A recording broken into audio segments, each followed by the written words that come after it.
एक राज्य के राजा ने अपनी बढ़ती उम्र को देखकर यह फैसला किया कि वह राजपाट से संन्यास ले लेगा, परंतु उसका कोई भी पुत्र नहीं था जिसे वह राज सौंपकर जिम्मेदारी से मुक्त हो पाता।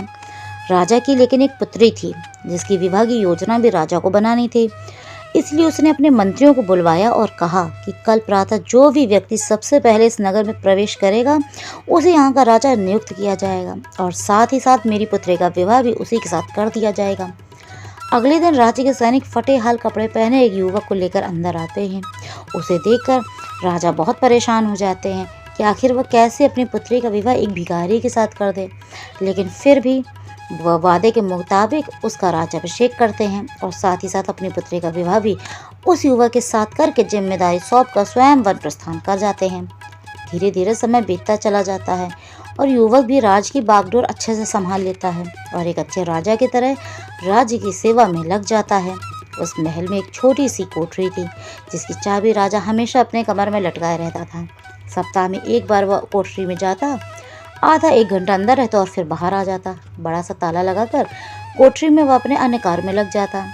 राजा को बार बार ऐसा करते देखकर सेनापति को बड़ा अचंभित होता और वह सोचता कि राज्य का सारा खजाना, सारे रत्न, मणि, हीरे, जवाहरात तो खजांची के पास है।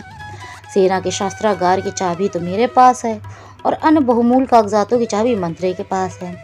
फिर इस छोटी सी कोठरी में ऐसा क्या है जो राजा यहाँ आकर हर सप्ताह जाता है अंदर और थोड़ी देर बाद फिर बाहर निकल आता है।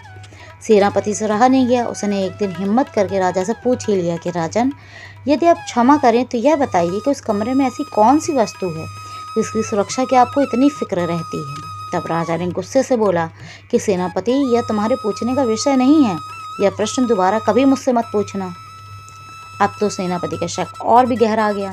धीरे धीरे मंत्री और सभासदों ने भी राजा से पूछने का प्रयास किया, लेकिन परंतु राजा ने किसी भी उसको उस कमरे का रहस्य नहीं बताया। बात महारानी तक पहुंच गई और स्त्री हट के आगे किसकी चली है, जो राजा की चलती। रानी ने तो खाना पीना तक त्याग दिया और उस कोठरी की सच्चाई जानने की जिद करने लगी। बहुत मनाने के बाद भी जब रानी नहीं मानी तो आखिरकार विवश होकर राजा सेनापति व अन्य सभासदों को लेकर कोठरी के पास गया और दरवाजा खोला।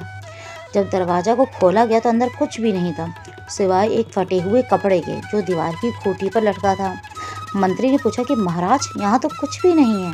राजा कहता है कि उस फटे कपड़े को अपने हाथ में लेता है और उदास स्वर में कहता है कि यही तो है मेरा सब कुछ। जब भी मुझे थोड़ा सा भी अहंकार आता है तो मैं यहाँ कर इन कपड़ों को देख लिया करता हूँ।